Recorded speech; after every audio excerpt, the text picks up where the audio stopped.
So guys, solarize to kanina. Pakita ko lang yung function nito sa service mode. Kahit wala kayong remote, ito na lang gamitin nyo. Basta Android. Menu, ayan na, menu 1147.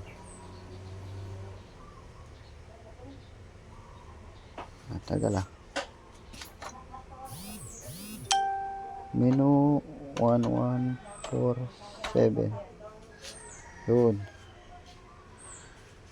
Ito na. Pwede na kayong mag-adjust din. Ayan. Ayan.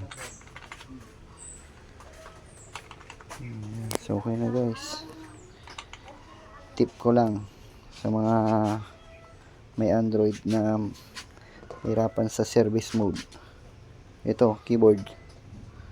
Okay.